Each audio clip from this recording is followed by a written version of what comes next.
Assalamualaikum warahmatullahi wabarakatuh. Saya Medi Firdiansyah dari kelas C Pendidikan Geografi 2019 akan mempresentasikan materi terkait pemenuhan tugas geografi kebencanaan. Materinya terbagi menjadi beberapa bagian. Yang pertama ada bab 3 geologi.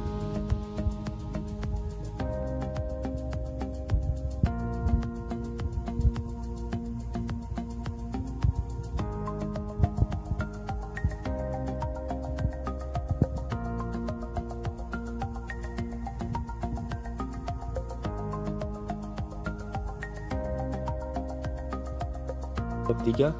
Geologi, gempa dan seismologi. Definisi gempa. Kata gempa secara efektif merupakan istilah yang mendefinisikan dirinya sendiri.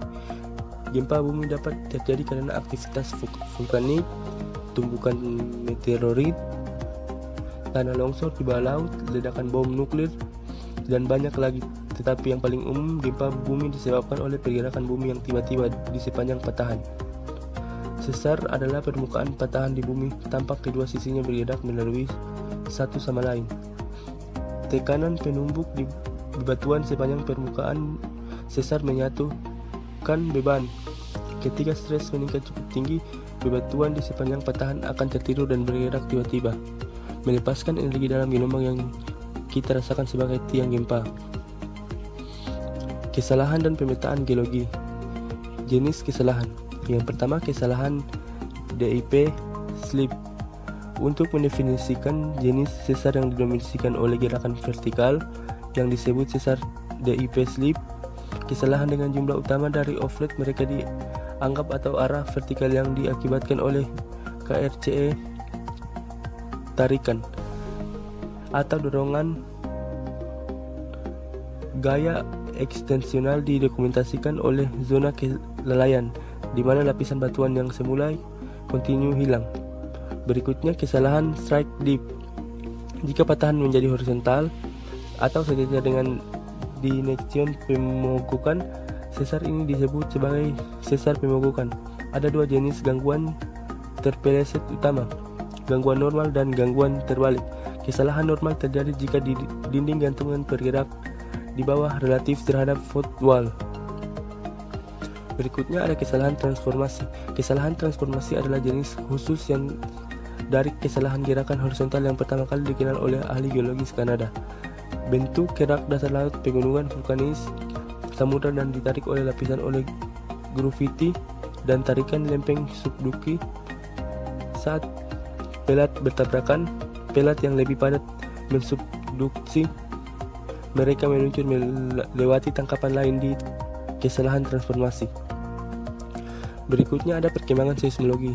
Ilmu yang mempelajari gempa bumi dikenal sebagai seismologi atau afterseisms, artinya gempa bumi. Alat lilin yang dikenal ditemukan di Cina pada 132 CE dan oleh Changheng. Instrumen kraftoseismologi modern dimulai sekitar tahun 1880. Instrumen tation berkembang melalui banyak gaya yang berbeda, tetap kebutuhan dasar adalah untuk merekam gerakan gelombang gempa bumi. Ombak. Gelombang energi yang bergerak melalui gangguan awal.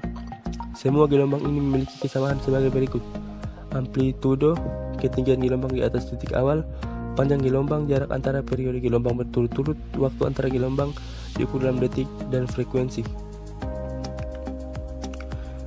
Gelombang seismik. Yang pertama, gelombang primer. Gelombang primer adalah yang tercepat dan dengan demikian yang pertama mencapai stasiun rekam. Gelombang P memancar keluar dari sumbernya dalam bola yang terus mengembang seperti balon yang mengembang dengan cepat. Mereka melakukan perjalanan melalui materi apapun, baik itu padat, cair atau gas. Gelombang sekunder. Gelombang sekunder atau S adalah gelombang kedua yang mencapai stasiun rekaman. Gelombang S adalah gelombang transversal yang merambat dengan menggeser atau menggunakan partikel di jalur nadi di sebelah kanan sudut ke arah muka. Gelombang S bergerak hanya melalui benda padat. Gelombang S tidak merambat melalui cairan. Saat mencapai fluida atau gas, energi gelombang S dipantulkan kembali menjadi batu atau diubah ke bentuk lain. Gelombang seismik dan interium bumi. Gempa bumi yang besar menghasilkan gelombang seismik yang cukup berenergi direkam pada seismologi di seluruh dunia. Gelombang P dan gelombang S tidak mengikuti jalur sederhana saat mereka melewatinya. Melalui bumi mereka mempercepat, memperlambat dan mengubah arah, dan gelombang S bahkan menghilang. Analisis jalur perjalanan dari gelombang seismik memberi kata model interior bumi. Gelombang S dan P dari permukaan bumi ke dalam adalah kecepatan awalnya meningkat, tetapi kemudian terjadi perlambatan yang nyata ke dalam sekitar 100 km. Ini adalah puncak asthenosfer. Berikutnya ada gelombang permukaan. Gelombang permukaan diciptakan oleh gelombang tubuh yang mengganggu permukaan. Ada dua tipe utama, gelombang cinta dan gelombang Rayleigh. Gelombang cinta dan Rayleigh dirujuk sebagai gelombang L atau gelombang panjang karena membutuhkan waktu yang lebih lama untuk menjelaskan satu siklus gerak dan merupakan gerak paling lambat. Gelombang cinta. Gelombang cinta dikenali oleh pertama kali dijelaskan oleh matematikawan Inggris A.E.H. Love. Gerakan mereka mirip dengan gelombang S kecuali dari sisi secara horizontal. Pesawat kira-kira sejajar dengan permukaan bumi seperti hanya gelombang S. Gerakan gesernya berada pada sudut siku-siku terhadap arah gerak maju. Berikutnya gelombang Rayleigh. Gelombang Rayleigh diprediksikan oleh Rolf Rayleigh 20 tahun sebelum mereka benar-benar dikenal. Mereka maju dalam gerakan elips berputar mundur mirip dengan jalur orbit melalui air tertiup angin gelombang air, kecuali gelombang itu dalam air yang berputar ke depan. Guncangan yang dihasilkan oleh gelombang Rayleigh menyebabkan baik gerakan vertikal maupun horizontal. Gerakan tanah. Selama gempa, gelombang seismik memancar keluar dari gerakan sesar. Itu interaksi antara berbagai gelombang seismik menggerakkan tanah bauk secara vertikal maupun horizontal. Bangunan biasanya dirancang untuk menangani gaya vertikal yang besar yang disebabkan oleh berat bangunan dan isinya. Percepatan. Saat gelombang seismik menggerakkan tanah dan bangunan ke awal, atas dan ke bawah, laju perubahannya kecepatan diukur sebagai percepatan. Berikutnya isolasi dasar. Saat bumi bergetar, energi dipindahkan ke bangunan. Bagaimana bangunan bisa diselamatkan dari perusakan energi? Salah satu pendekatannya adalah membangun struktur yang begitu besar dan kuat sehingga gempa tidak bisa merobohkan mereka. Berikutnya ada materi pada bab 6, yaitu letusan Gunung Merapi, lempeng tektonik, dan magma. Dua blok bangunan utama dari pengetahuan adalah yang terpenting untuk memahami letusan Gunung Merapi. Yang pertama, lempeng tektonik. Yang kedua, magma.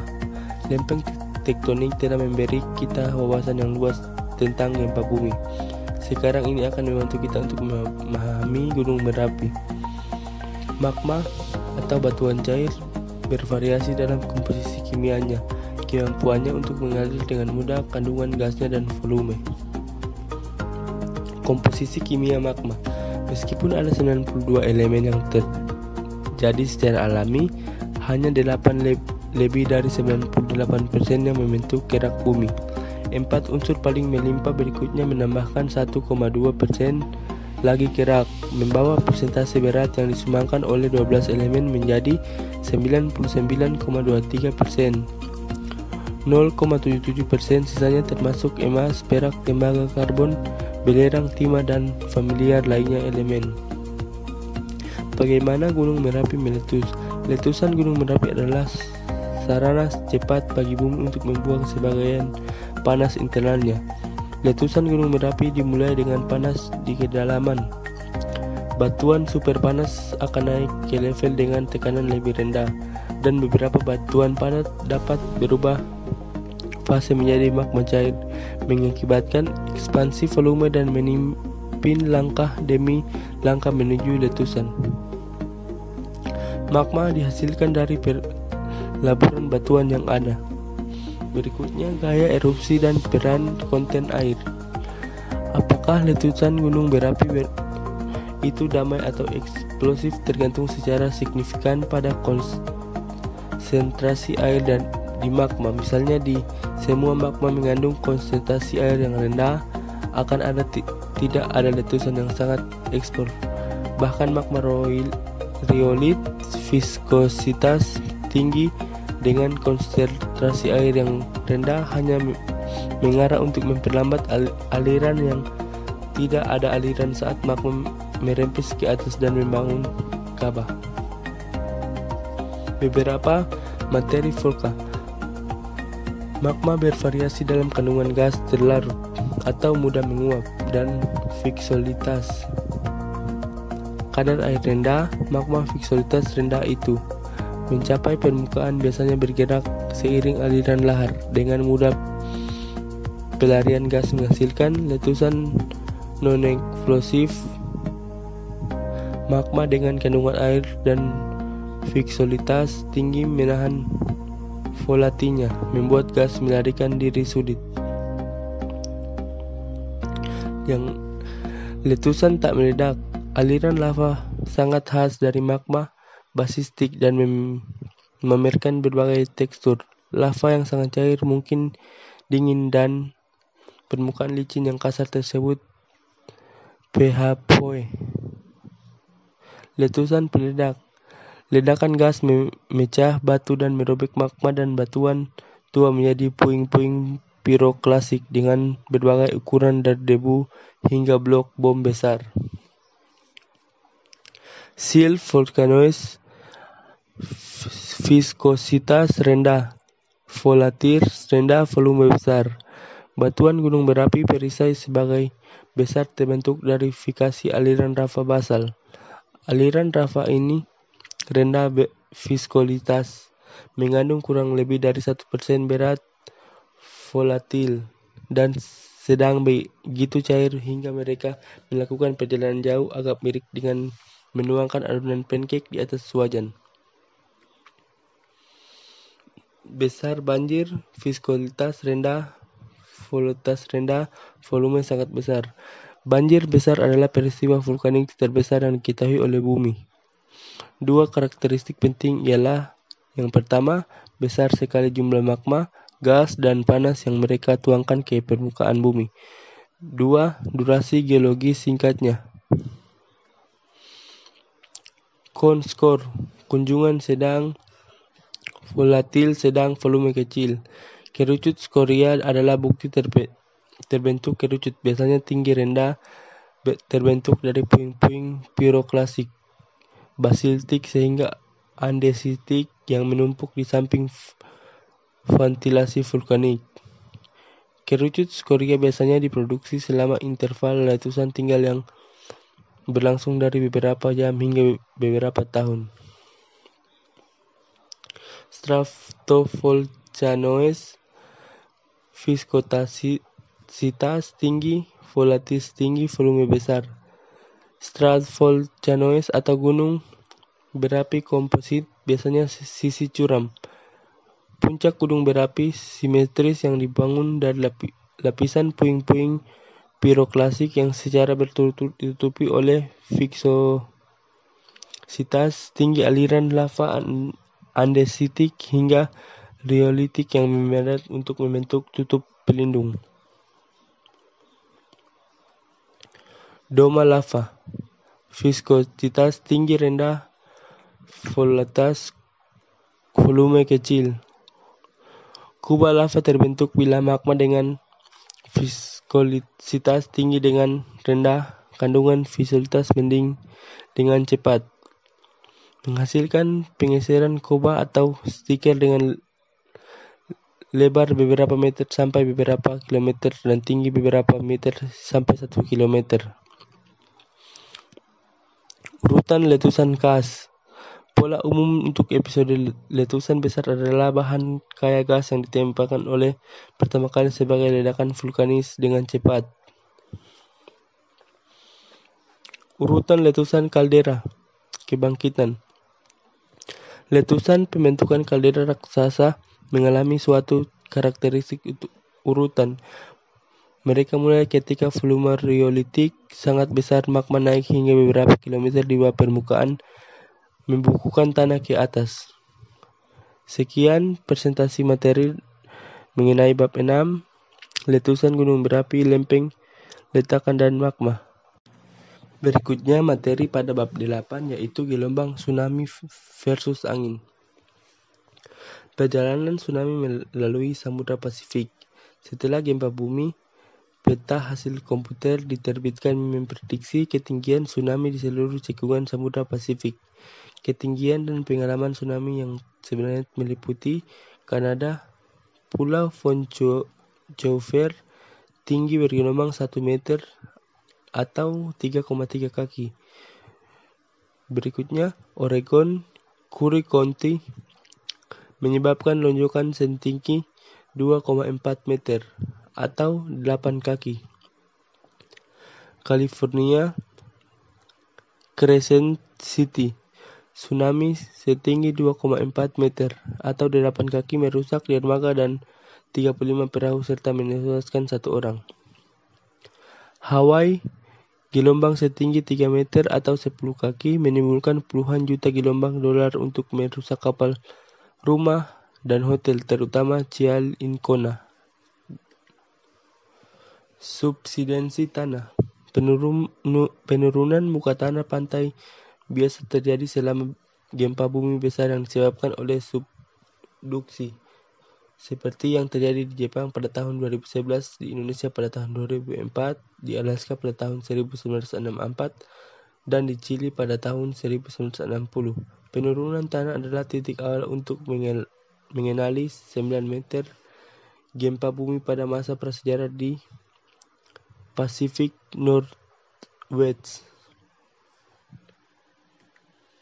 Gelombang dalam air. Tsunami bisa menjadi gelombang yang paling dahsyat dari semua gelombang, tetapi asal dan perilaku mereka berbeda dari ombak yang biasa kita lihat pada pantai atau tepi danau. Familiar gelombang disebabkan oleh angin yang bertiup di atas permukaan air. Gelombang air akibat angin. Gelombang mentransfer energi dari beberapa gangguan. Ombak bergerak melalui massa air dan menyebabkan partikel air berputar masuk tempat, mirip dengan jalur gelombang yang seismik. Anda bisa merasakan gerakan orbital dalam gelombang terdiri sehingga berada di lautan. Di permukaan air, diameter orbit partikel air sama dengan tinggi gelombang.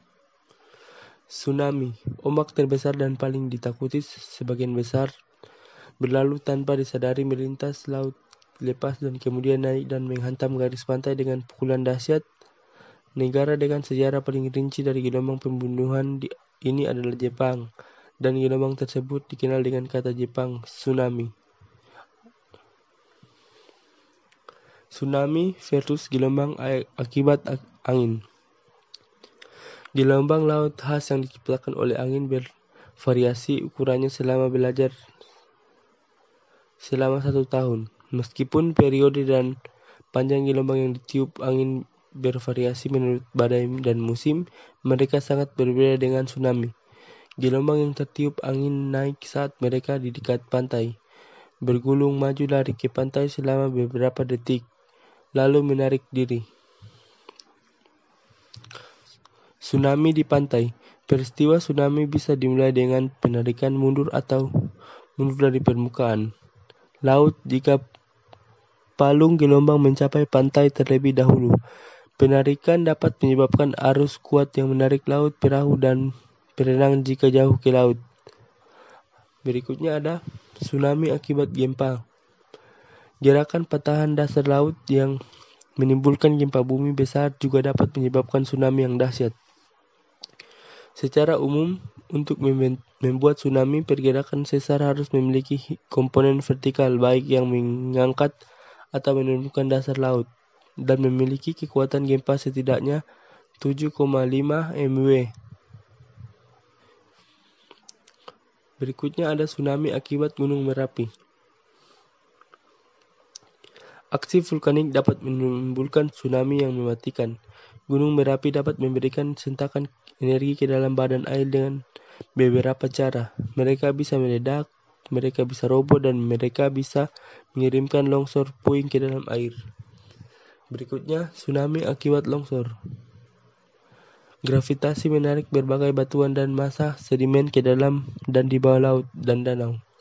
Energi dari gerakan massa ini ditransfer ke air sehingga lokal menyebabkan limpasan air yang lebih tinggi dan lebih besar daripada yang disebabkan oleh tsunami yang ditimbulkan oleh gempa bumi. Baik, sekian presentasi dari materi bab 6 yaitu tsunami versus penyebab angin ombak. Berikutnya ada materi pada bab 12 yaitu perubahan iklim. Langsung saja, iklim awal bumi rumah kaca intens. Miliaran tahun yang lalu, iklim bumi berbeda secara dramatis dari hari ini. Rezim iklim bumi purba planet ketiga dari matahari dapat diketahui dengan melihat komposisi atmosfer planet-planet. Venus adalah planet kedua dari matahari dan karenanya menerima radiasi matahari yang intens. Usia es Paleozoik terlambat. Salah satu zaman es utama dalam sejarah bumi dimulai sekitar 360 juta tahun yang lalu dan berlangsung hingga 260 juta tahun yang lalu. Agar interval glasial berlangsung lama, diperlukan kondisi skala luas dan tahan lama. Faktor utama tampaknya adalah perubahan bentuk, ukuran, dan orientasi benua dan samudra. Yang pertama, persyaratan awal dan mutlak untuk zaman es adalah memiliki satu atau lebih massa benua besar di dekat kutub. Yang kedua, pertimbangan penting lainnya adalah sirkulasi air laut. Usia Terolit Paleozoik terlambat. Dunia memanas selama masa Paleosen hingga 66 hingga 55 jutaan tahun yang lalu. Ada lebih banyak hentakan di laut dan atmosfer Paleosen daripada sebelumnya. Zona persamaan memiliki suhu tropis dan curah hujan lebih tinggi daripada, tetapi serupa dengan yang mereka nikmati saat ini. Namun garis lintang yang lebih ke kutub secara nyata lebih hangat. Usia es Cenozoik terlambat. Dimulai dari puncak suhu pada 50 juta tahun yang lalu, Earth memulai tren pendinginan jangka panjang yang dibawa ke zaman es kita saat ini. Zaman es dimulai, air permukaan laut menguap dan beberapa mengendap di benua sebagai salju. Salju menumpuk dan tekanan pengubahannya menjadi es. El Nino, kapasitas panas yang tinggi dari air memberikannya kemampuan untuk menyerap dan menyimpan panas dalam jumlah yang sangat besar pada saat pemanasan untuk melepaskan panas dalam jumlah yang banyak pada saat pendinginan. La Nina, peranan permukaan laut adalah mosaik dari massa air yang lebih hangat, sedang, dan lebih dingin yang memberikan kontrol yang kuat pada cuaca regional. Massa air permukaan Samudra Pasifik dengan suhu berbeda diukur dengan satelit. Berikutnya osilasi dekadal Pasifik. Dalam beberapa tahun terakhir, siklus pengaruh cuaca lainnya, Pacific Decadal Oscillation atau DPO, telah dikenal dengan mempelajari suhu permukaan laut di udara Samudra Pasifik. Siklus DPO berlangsung selama 20 hingga 30 tahun dan menjadi sebagian kondisi garis lintang tengah Samudra Pasifik yang memiliki efek sekunder di daerah tropis. Berikutnya, vulkanisme dan iklim. Benjamin Franklin menyadari pada tahun 1784 bahwa aktivitas vulkanisme dapat mempengaruhi cuaca. Dia menyatakan bahwa kabut asap dan cuaca dingin di Eropa selama 1783-84 disebabkan oleh aliran lahar dan gas yang sangat besar di kaki Islandia. Bagaimana lagi penurunan vulkanisme terhadap iklim? Letusan plania yang besar dan eksplosif dapat diledakkan abu halus dan gas yang cukup tinggi untuk beberapa di atas zona cuaca normal. Berikutnya efek iklim vulkanik.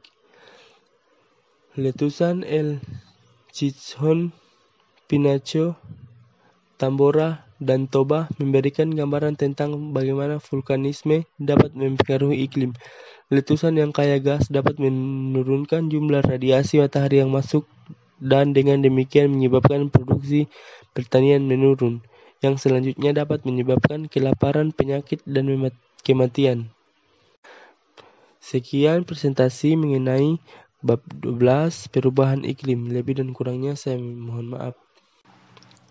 Berikutnya atau yang terakhir ada bab 13, yaitu banjir. Banjir. Di dalam cekungan drainase kecil, hujan singkat yang terlaksir dapat menyebabkan banjir. Bandang yang bergerak cepat namun terasa singkat, seperti yang terjadi di dekat Emporia pada tahun 2003 dan di sungai Guadalupe di Texas Tengah pada tahun 1972. Di dalam cekungan drainase besar seperti sungai Mississippi, banjir maksimum diakibatkan oleh curah hujan yang meluas yang berlangsung lama, berminggu-minggu, menghasilkan air tinggi yang juga berlangsung selama berminggu-minggu. Stream equilibrium. Banyak faktor yang berinteraksi untuk membuat aliran pencarian equilibrium. Keadaan keseimbangan di mana perubahan menyebabkan tindakan kompensasi untuk memahami dasar-dasar cara kerja streaming. Kasus 1. Terlalu banyak debit. Jika sungai memiliki terlalu banyak air, ia akan mengalir dan lebih cepat dan energi berpindah dari kesetimbangan memicu respon umpan balik negatif yang bekerja untuk memperbaiki ketidakseimbangan. Kasus 2. Terlalu banyak beban. Jika sungai tersumbat oleh sedimen dan tidak memiliki cukup air untuk membawanya, hal ini juga memicu umpan balik negatif. Sedimen terlebih menumpuk di dasar sungai, meningkatkan gradien dan menyebabkan air sungai mengalir lebih cepat dan dengan demikian memiliki daya dukung beban yang lebih besar. Pola saluran merespon dengan meluruskan untuk memperpendek aliran air dan meningkatkan gradien.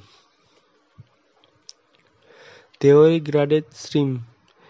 Semua aliran beroperasi dalam kondisi keseimbangan utama yang halus yang dipertahankan dengan terus-menerus mengubah gradien aliran. Diagram skema lembah bendung pasar Tanduide.